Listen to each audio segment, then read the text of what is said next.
Great morning. I am Michelle Patrice Wade, host of Beautifully Reconstructed, the ministry where we believe that God can take the brokenness of your past to beautifully reconstruct you and launch you into your divine destiny. Today, I want to speak to something people say often.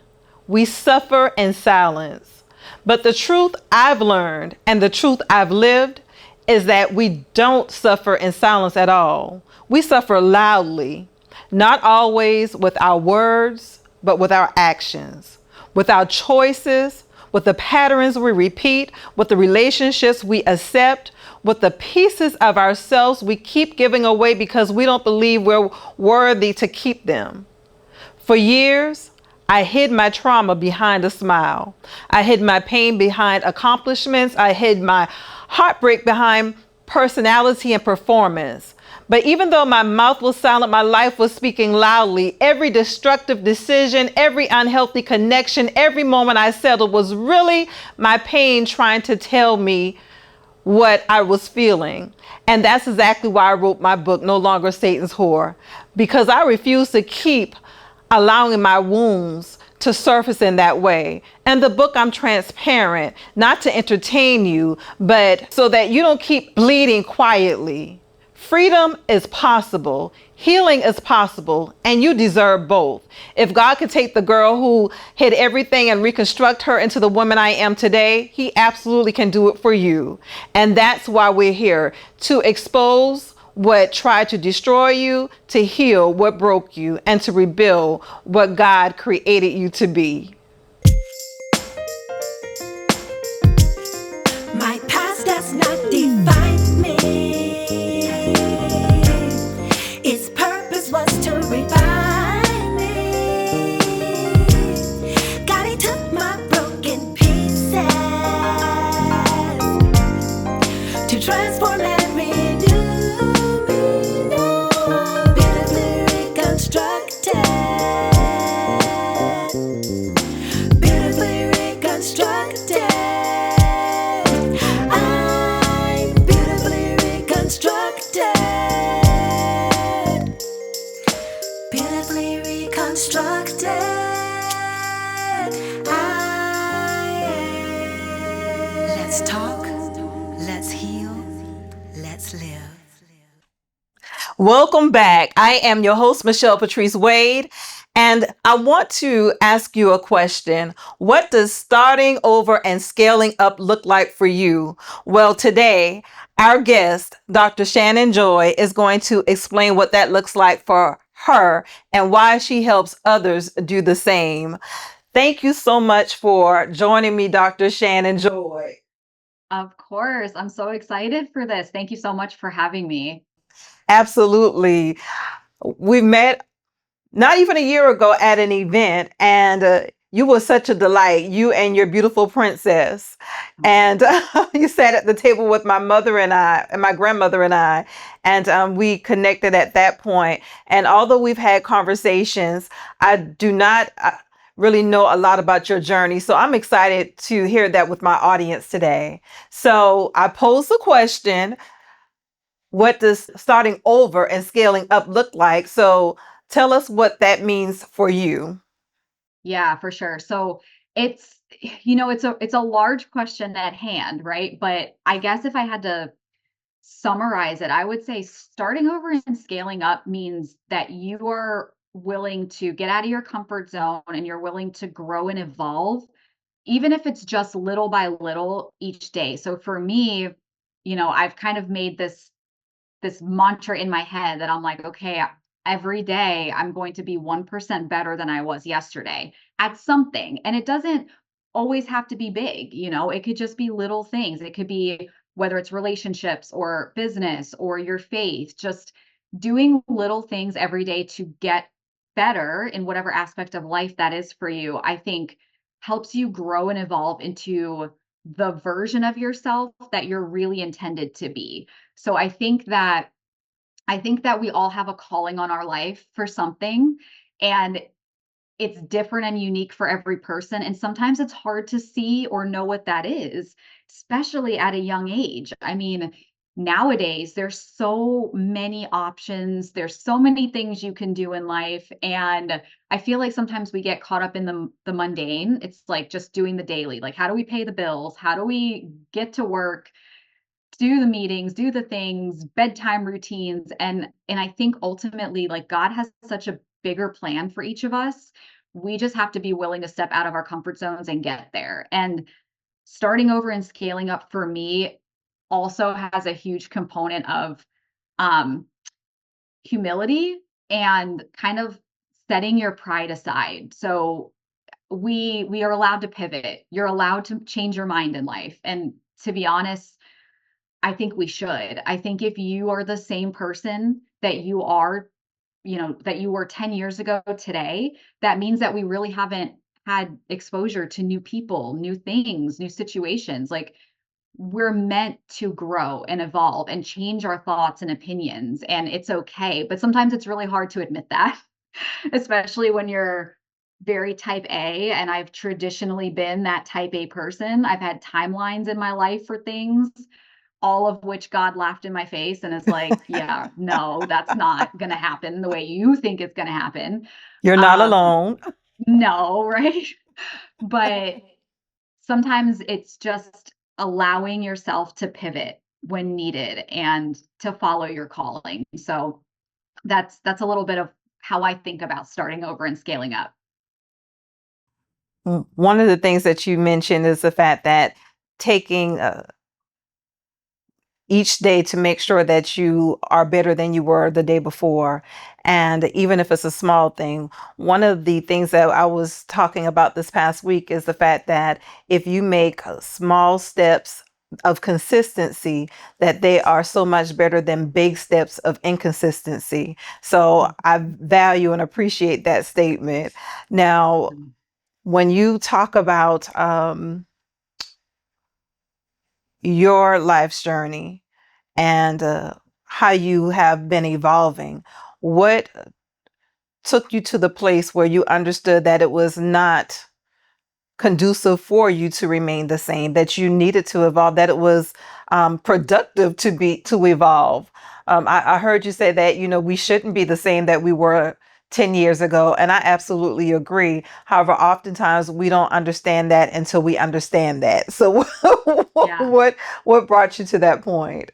Yeah. So for me, it was really, there wasn't one big, you know, aha moment event that I'm aware of, at least, maybe. But like to me, it was a culmination of lots of events in life in a semi short period of time. When I look at the big scheme of things, I'd say over the last 5 or 6 years for me have really been eye opening in a sense of things that happened to me that I thought at the time, like, why are these things happening? Right. And just for some context, I don't talk about it a lot. And this is something that actually I feel like God's putting a little bit more on my heart to talk about it, because sometimes you can look at somebody from the outside and you're like, oh, well, that they've just always been like that or whatever it is.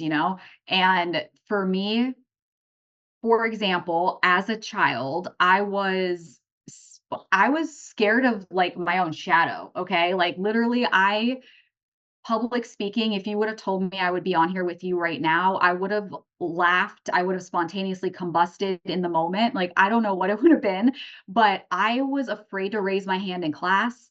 If I had to go to the bathroom in class, I would like not raise my hand because I was afraid to call attention on myself and walk across and have people see me walk out the door, things like that. And then I developed this autoimmune disorder when I was young, and I had a lot of migraines, a lot of like bodily pain, digestive issues, all these things. And looking back on it now, I really think that it was me just being so afraid to be myself around other people. I was always the kid. I didn't talk out of turn. I didn't challenge the status quo. I didn't ruffle feathers, like none of that. And the more that I grow and come into my calling of helping women stop playing small, I realized that's a lot of what I was doing as a kid all the way into my 20s. I think it was until I think it was until I got into my early 30s. And one of the things for me that really changed this paradigm, this mindset shift, was when I had my daughter. So she's 5 years old now. And when I became pregnant with her, I just kept having these thoughts of, I want her to be fully herself and be comfortable in her own skin and not try to fit the mold of everybody around her or dim her light for other people. So then I was like, okay, Shannon, if you want that for your daughter, you better be doing that for yourself. Like, where is she going to learn this from if you're playing small? So that really helped my mindset shift for that. There were a series of events leading up to my daughter that really challenged my outlook on life, even my faith. I experienced a pregnancy loss. I lost my dad very shortly postpartum. Was going through a divorce, cross country moves, a job change, all these things, and it was hard. And I had a hard time admitting that it was hard. I was that person that I just didn't let people know. I was like, I got to make it look like everything's fine and perfect. And I had a hard time admitting that under the surface, I was a mess. Like, literally, I had undiagnosed postpartum depression that I didn't want to admit because I'm a holistic doctor, right? I'm like, I do all the healthy things in life. Like, I shouldn't be experiencing this. Like, that was my mindset.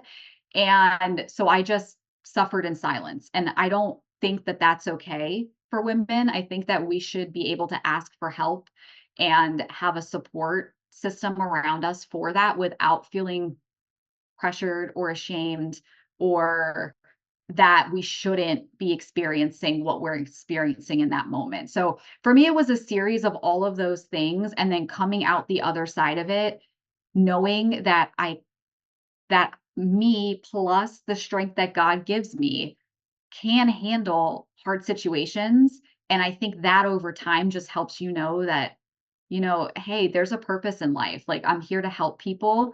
And I heard a quote, and I can't remember where I heard it. I wish I could, but it was, you're most qualified to help the person that you used to be.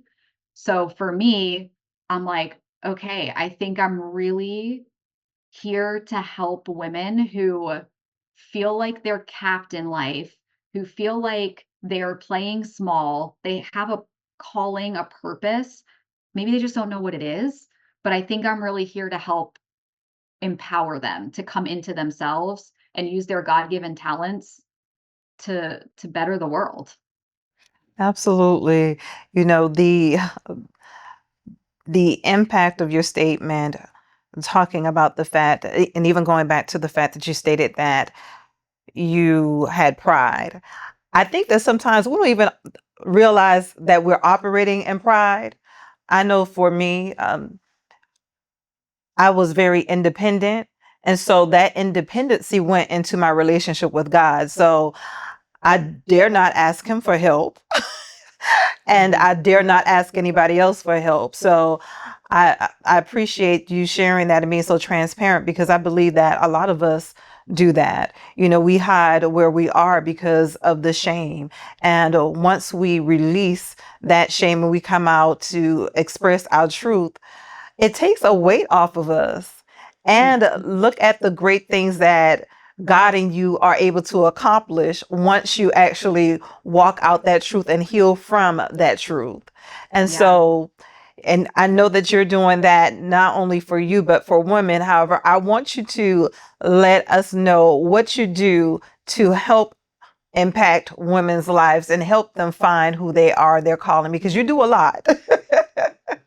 Yeah, so I do, and I think the thing is sometimes it's been confusing for me to talk about this, honestly. And I've like done a lot of work. I'm like, what do I do exactly? Because I do a lot of different things in different categories per se. Yes. But I think ultimately it all comes down to, I help women level up their lives, particularly high achieving women, okay? Because I feel like there's something with high achieving women who know they have a calling on their life and more purpose, that we do all the right things, right? We get the good grades, we go to college, we get our doctorate, we get postdoctorates. Like I was, even when I graduated with my doctorate, I'm like, oh, I should get more certifications to prove myself, and like looking back now, I'm like, you don't have to do that. I mean, you can if you want to, but like Yes. for the right reasons. Right reasons, So for yes. me, I actually do this through different vehicles for women. So one vehicle is, I am a chiropractor, I'm a holistic doctor, so I help men and women in this sense, but I do tend to have a lot of women who are my practice members, but I help with nervous system based health. Okay, so like holistic type stuff. How do we help regulate your nervous system, your body's stress response? How do we make you more resilient to the stressors of the world? Because I know that there's a whole like, I don't even know what the right word is, side of society, I guess, that says, okay, well, you just shouldn't stress yourself out. Don't stress. Like if something stresses you out, it's not for you. Like you should just chill. And I actually really don't subscribe to that, honestly. I think that some stress is good for us. That's how we grow. It's just like, it's cliche, but if you think about butterflies, when they're caterpillars and they're transforming into a butterfly, that's not a pretty process. Like if you actually look under the surface of what's happening, they are literally stressing the system so that they can bust out of that cocoon to become a butterfly. And if there wasn't stress in the system, they would never become the butterfly. So I don't think that avoiding stress is the answer to a good life. I think that helping your body be more resilient to it is actually the answer. So the nervous system based chiropractic that I provide for my practice members, the biohacks, all of those things, it really just helps up level your nervous system so you can handle more in life without your body breaking down. So that's like one facet of what I do in terms of like healthcare. The other thing I do seems so far on the opposite spectrum of this, but I actually have an online beauty brand partnership and I run an online business and I help women in two parts with this. So the first part is I actually help women with their hair and their skin and using low tox products to embrace their natural beauty. Okay? So for me, I really tend to help curly girls. Clearly, I have a lot of curls. Um, because my journey was the fact that I grew up and for about 30 to 31 years of my existence, hated looking in the mirror every single day. Like truly, I hated my hair. I straightened it. Just all the things. I would hold it up in a bun, whatever, because I was just like, I didn't know what to do with my natural hair. And I always wanted to be somebody else. I wanted straight hair.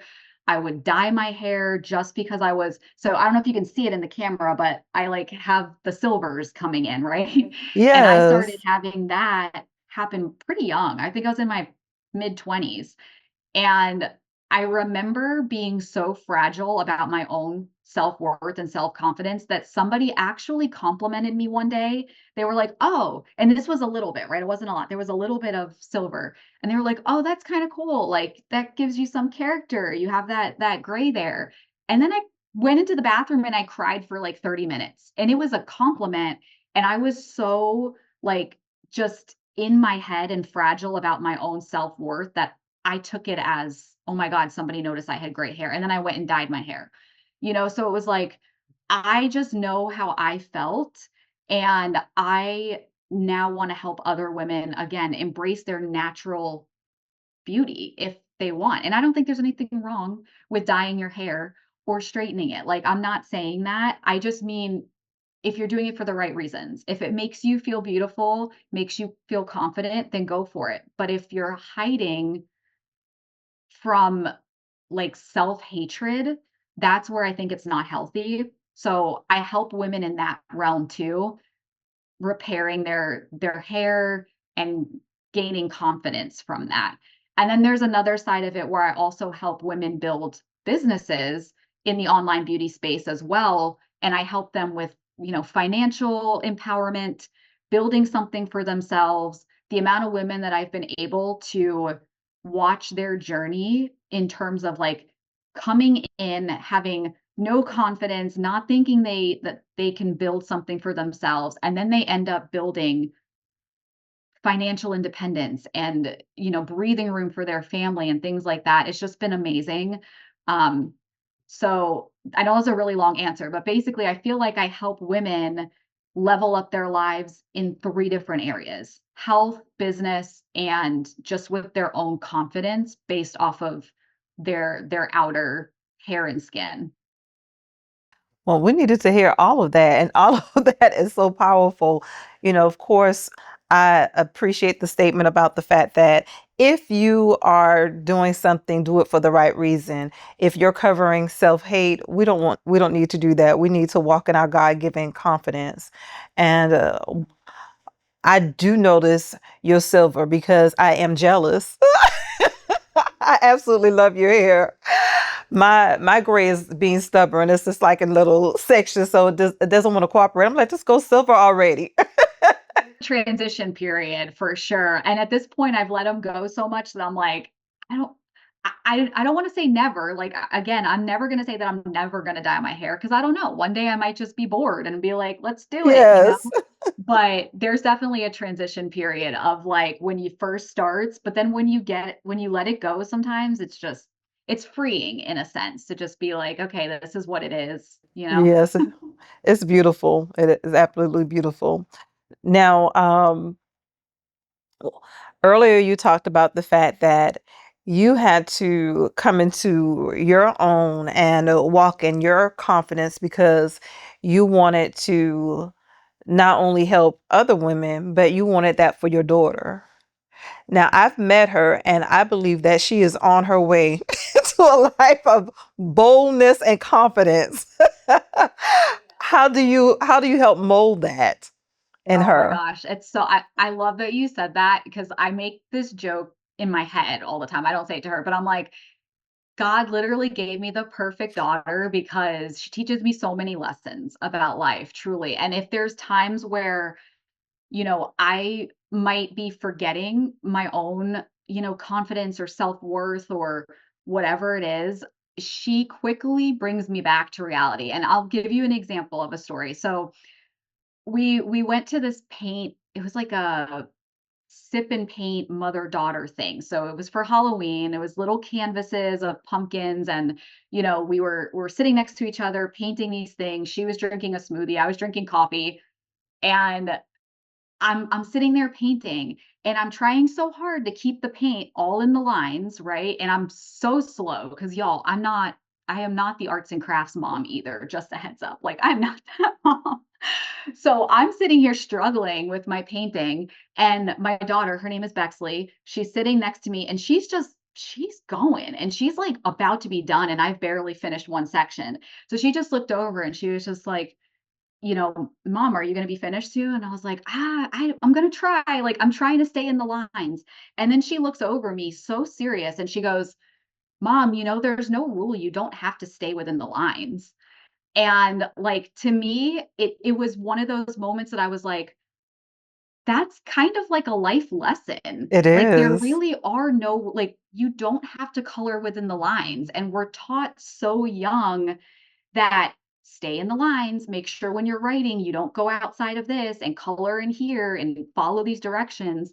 And really, those are constructs that don't actually exist in a sense. And I mean, I'm not saying like anarchy, like don't hear me wrong on this, but Yes, I a lot of understand. things, it's like we don't need to color so much in the lines. It's okay to get color outside the lines or blend colors or do whatever makes you you. So I think she actually teaches me a lot because like you said, her personality, I mean, she dresses herself in these like eccentric outfits and all the things, and she loves it and she feels great in it. So for me, I'm like, you know what? If you feel beautiful and you feel confident, like let's do it. It's totally fine. So she teaches me so many lessons sometimes about just how to live life freely in a sense, and I'm very grateful for that. Well, I love when she talked about the not, mom, you don't have to color within the lines. And what essentially, even what I hear you saying is that, oftentimes we operate in the constructs of a not going outside of those lines to walk in perfectionism. Because even when you talked about the fact that, okay, I want to make sure that it was just right, we want others to see us in this perfect light sometimes, and we're not. And when we color outside of the lines, what we get to be uniquely us, the God that the us that God has created us to be, unlike others. Everyone might be coloring the lines, but God didn't create me to do that. So she's helping you become your authentic self, more bold in a bold sense. I love that. And then you know what? Just funny like side note for I think I'm going back in my head about like you were asking, are there specific events that kind of like, helped me pivot? And this is gonna sound so crazy in a sense because I never would have thought this would have happened. But one of the things that I really think helped me learn to be more open and more vulnerable and maybe less type A and perfectionist about things is when I actually started sharing more of my hair journey on my social media. Okay, and here's the thing is when I started repairing my curls, okay, when I went from I'm not going to hate my curls because I want to make sure that I teach my daughter to love herself. I kind of got on my social media and was just like, okay guys, I've literally struggled with my curls for decades. It's been a frizzy mess. I've lost a bunch of hair postpartum. That was another thing for me, like just pulling, like losing so much hair. It was really a confidence, um, not booster. What's the other word? Confidence, whatever, the opposite of boosting. It really like ripped my confidence It was after I stripping had, you of your self-confidence. Let's say yeah, that. yeah, like after I had my daughter, because all of a sudden now I'm a new mom. I I'm figuring this journey out. I'm losing a bunch of hair and all these things. And so I just literally started saying that on my social media and I started telling people, hey, this is what's happening. I've been losing hair. I've struggled with my curls most of my life.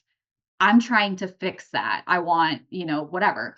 And that was hard for me to even put out because, again, it's like, how many of us get on and just start talking about how we're losing hair and this and that? Like, it's hard to be vulnerable. And one of the things for me that really pivoted my mindset was when I admitted these things publicly, the amount of women that were texting me, DMing me, just reaching out, being like, "Oh my gosh, like I'm going through the same thing. I've hated my curls most of my life. I would love to know how to work with them. I'm losing so much hair. Nothing I've done has helped. Like, what are you doing? Can you help?"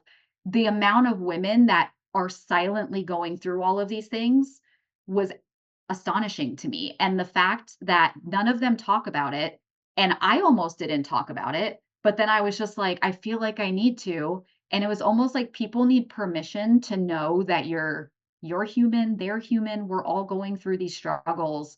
So that was really big for me is just starting to be a little bit more vulnerable and then realizing that every single one of us has our own journey and sometimes people just need permission to be able to share it.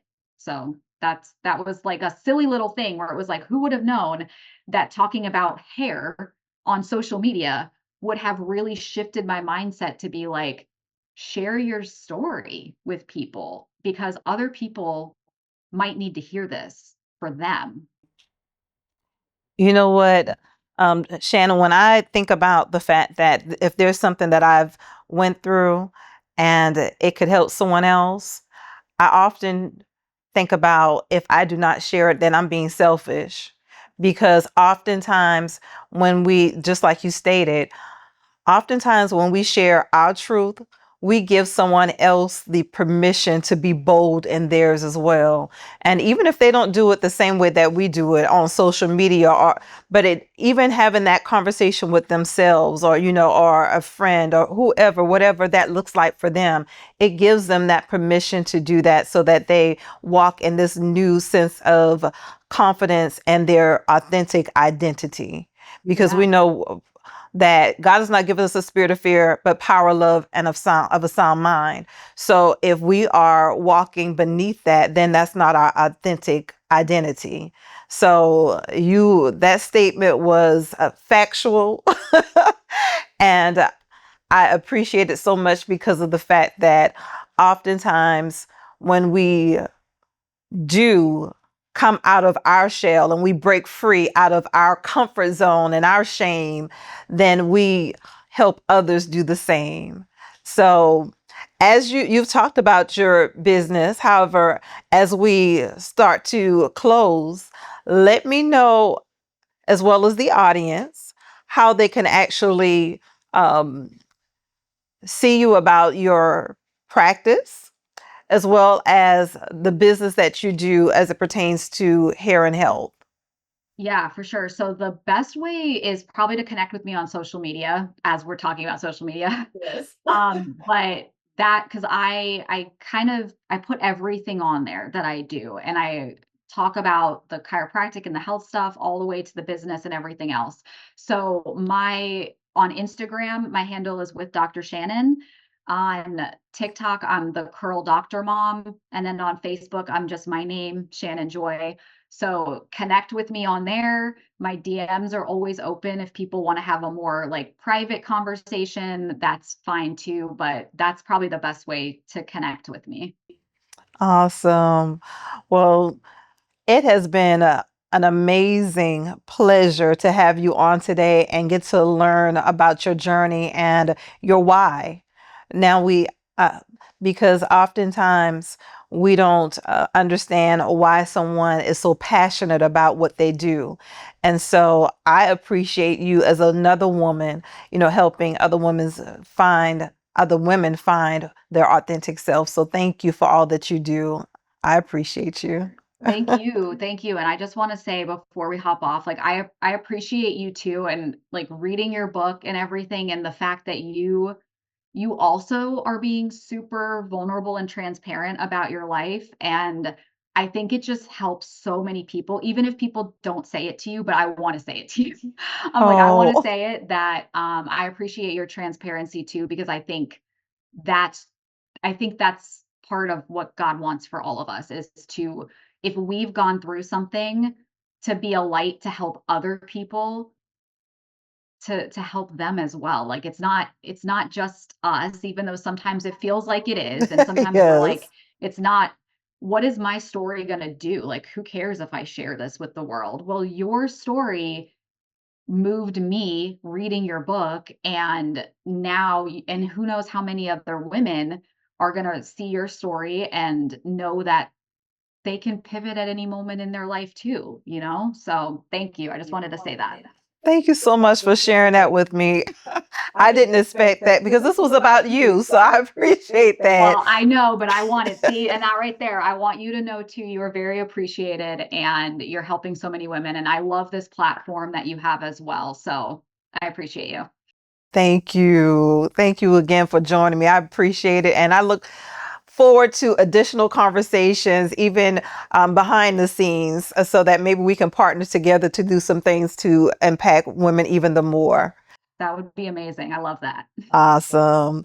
Well, thank you all for joining us yet again for Beautifully Reconstructed. Continue to know that I am not, you are not, and we are not inadequate. We are beautifully reconstructed. Until next time. Thank you so much for tuning in to today's episode. If you enjoyed the conversation, be sure to subscribe to the Beautifully Reconstructed YouTube channel so you never miss an update. And while you're at it, don't forget to grab a copy of Michelle's powerful book, No Longer Satan's Whore, available now on Amazon.com. Thanks again for watching. We'll see you next week.